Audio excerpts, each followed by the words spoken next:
So now, up to now, in the previous two modules, we have discussed the concept of inverse proportion, and we also solved few questions. How one variable is related to the another variable inversely. कोई भी एक variable दूसरे variable से inversely कैसे related होता है, उसको कैसे सॉल्व करते हैं, कैसे इक्वेशन बनाते हैं, we have discussed very elaborately. Now in this module we are going to discuss precisely about the inverse proportion questions, which is is from your CBSE book class 8th, okay, and it's exercise, I guess it's 13.2 exercise we are discussing, exercise 13.2, and question 1 to question 3. I'm assuming that you would be able after seeing this video. So I'm starting with the question number 4. Okay, so I'm directly starting with the question number 4. So let us read the question number 4. If a box of sweets is divided among 24 children, they will get 5 sweets each. सबसे पहला statement क्या बोल रहा है कि एक sweet का box है जो कि 24 is divided among 24 children. There are total 24 children, और एक एक बच्चे को जो स्वीट का बॉक्स मिल रहा है उस स्वीट बॉक्स के अंदर 5 स्वीट्स हैं. Okay, many would each get if the number of the children is reduced by 4. ये बात आपको इंग्लिश का ध्यान रखना है यहाँ पे. The question is saying it is reduced by 4.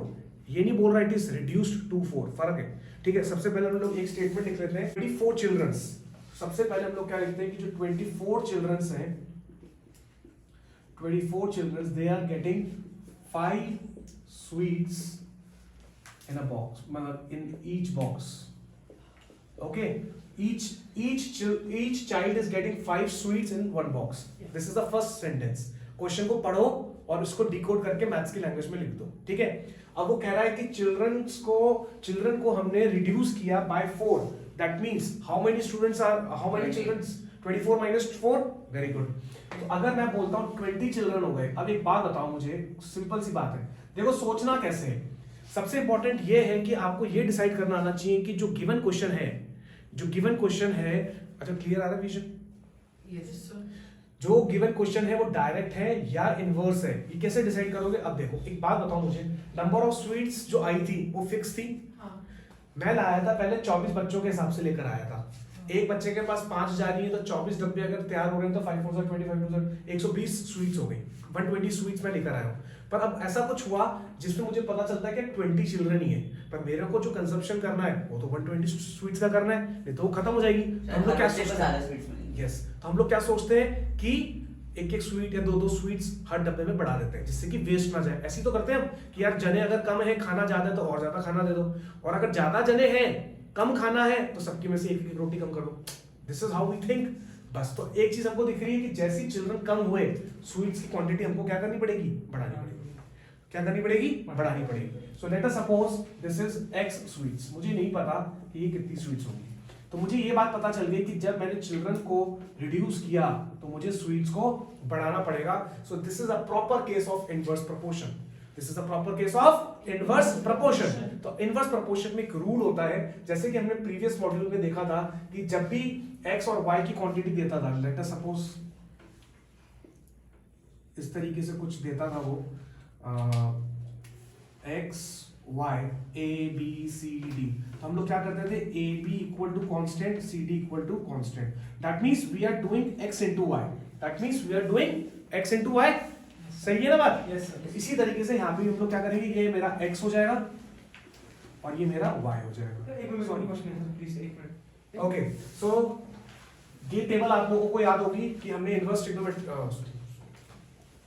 ये हम लोगों ने इनवर्स प्रोपोर्शन में ये हम लोगों ने टेबल पढ़ी थी, जिसके अंदर क्या होता था कि a is inversely proportional to b, तो ab is equal to constant आता था या नहीं आता था? Yes sir. मतलब एक x का एक y का प्रोडक्ट. ओके, x मेरा चिल्ड्रन है और y मेरा क्या है? स्वीट्स है मेरा. बात समझ में आ गई? तो अगर मैं इसका टेबल क्रिएट करूं, तो मेरा 20/5. ठीक है. अगर मैं इसका टेबल क्रिएट करूं तो ये मेरा चिल्ड्रन हो जाएगा और ये मेरा स्वीट हो जाएगा. अब एक बात बताओ, जब 24 चिल्ड्रन है, स्वीट्स कितनी कंजप्शन है? 5 पर चाइल्ड, 20 होंगी तो कितनी होगी पता नहीं, तो मैं इसको कर दूं 24 into 5 is equal to 20 into x, this into this is equal to this into this. Okay, अब बात समझ में आई, this into this is equal to this into this. चाहे तो आप टेबल बना लो, टेबल में मैंने आपको इनवर्स में फर्स्ट मॉड्यूल में बताया था कि this into this is equal to constant. Rishabh clear है? बस अब इसको निकाल दो, x is equal to 24 into 5 upon 20 आ गया 6 weeks. That means now when children are reduced to 20, how many sweets per student will go? 6 sweets will go. Are you clear with this? Yes. I think now you are clear with this. Okay, so you can make this table also. जैसे कि हम लोगों ने पिछले module में tables बना बना के क्वेश्चंस किए, तो अगर आपको इस पे प्रॉब्लम है तो you can make table also, but keep in mind x into y. This is my x, children is x and sweet is y. ठीक है, बोलो समझ में आया आप लोगों को? Yes. और डायरेक्ट प्रोपोर्शन में हम लोग क्या करते थे, this into this is equal to this into this. Next मिटा दो, सभी नोट कर लिया. So now let us start with the question number 5. Question number 5 is saying a farmer has enough food to feed 20 animals in his cattle for 6 days. How would the food last if there were 10 more animals in his cattle? मतलब 20 animals को अगर वो feed करता है, if a farmer feeds 20 animals को अगर वो feed करता है, तो how many days? 6 days. अब वो कहता है कि मान लो अगर इन लोगों को 20 एनिमल्स के जगह 10, आज तो 20 एनिमल्स लेकर आया, 6 दिन लगते हैं उनको खत्म करने में, वही सेम फील्ड पे अगर 20 के जगह 10 और ले आए, मतलब 30 एनिमल्स ले आए, तो अगर मैं 30 एनिमल्स लेकर आऊंगा तो इट इज ऑब्वियस कि वो जो खाना है वो 6 दिन नहीं चलेगा, पर 6 दिन से कम चलेगा. चलेगा या नहीं चलेगा? Yes, sir. तो एक, हाँ ठीक है, अब सुनो, एक चीज तो हमारी x हो जाएगी और एक चीज हमारी क्या हो जाएगी, y हो जाएगी. तो अब कुछ भी ले सकते हो, जैसे कि अगर मैं लूं एनिमल्स और डेज, एनिमल्स और डेज, एनिमल्स क्या हो जाएगा x और डेज क्या हो जाएगा y. कोई भी दो डिफरेंट चीजें आपको रिकॉग्नाइज करनी है कि कौन सी चीज x होगी और कौन सी चीज y होगी. एक चीज को x ले लो और एक चीज को y ले लो. इतना टेबल जब बन जाएगा उसके बाद क्या होगा, वैल्यू को पुट अप कर दो. एनिमल्स जब 20 हुए हैं तो डेज कितने हैं, 6. जब 30 हैं तो पता नहीं x, क्योंकि ये इनडायरेक्ट क्वेश्चन है, इनवर्स क्वेश्चन है, तो this into this 20 into 6 is equal to 30 into x. So what is the x? 20 into 6 upon 30. So इसका आंसर आ जाएगा 3 2 सा, that is x equal to 4 days. इसका मतलब ये है कि जब 30 एनिमल्स ग्रेजिंग करने आएंगे फील्ड में, so the available food is going to finish in 4 days. जब 20 एनिमल्स थे, it used to be complete in 6 days. तो आप देख पा रहे किस तरीके से इनवर्स प्रोपोर्शन में एक चीज बढ़ रही है तो दूसरी चीज रिड्यूस हो रही है. So I hope you are clear with this. So can we move to the next question? Good. So now let us discuss the question number 6. चलो क्वेश्चन नंबर 6 को हम लोग देखते हैं कि क्वेश्चन नंबर 6 क्या बोल रहा है. What is the question number 6?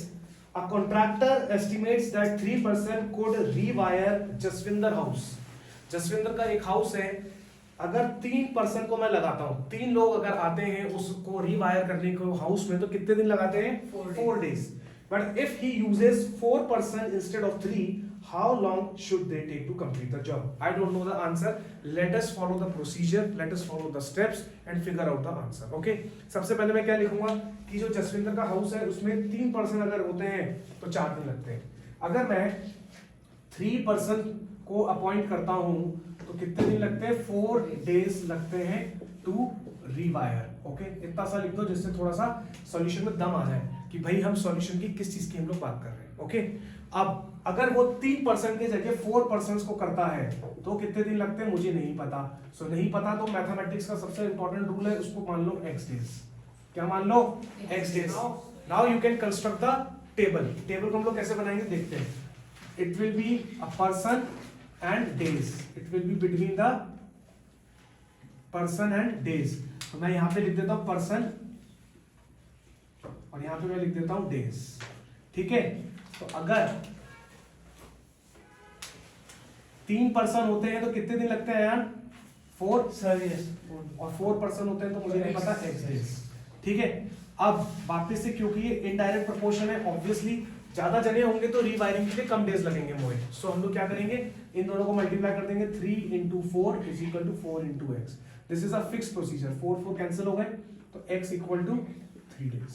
इसका मतलब when I appoint 4 person for the rewiring to for the Jaswinder house, then 3 days will be utilized.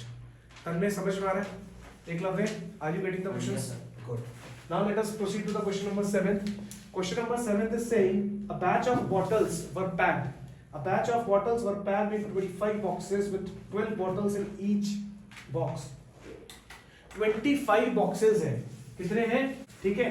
So a batch of bottle were packed in 25 boxes with 12 bottle in each box. If the same batch is packed using 20 bottles in each box. देखो कितना अच्छा question है. भाई 25 boxes लगते हैं. Question number 7 को अगर हम लोग डिस्कस करें, क्वेश्चन नंबर 7 बोल रहा है कि 25 बॉक्सेस हैं और हर एक बॉक्स में कितनी बॉटल्स हैं? 12 बॉटल्स हैं. कितनी है? 12 बॉटल्स. नाउ अगर मैं क्या करता हूं, बॉटल्स को कम कर देता हूं. If I reduce the number of the bottles, like if I am now in the second, अब जो मैं बैच बनाने चाह रहा हूं उसके अंदर 12 की जगह कितनी होने वाली है? 20 बॉटल्स पैक हो रही है. कितनी बॉटल हो रही है? 20 बॉटल्स. अब एक बात बताओ मुझे कि जब तुम एक कुछ सामान ज्यादा एक्सेसिवली भर दोगे एक डब्बे के अंदर तो फिर डब्बे कम चीज चाहिए. जितना लूजली पैक करोगे you will need more boxes, और तुम टाइटली पैक कर रहे हो, ओवरलोडिंग कर रहे हो, तो 25 बॉक्स में जो सामान भरा जाता था अब you will be requiring lesser boxes, क्योंकि तुमने 20 बॉटल ही एक ही में डाल दी है.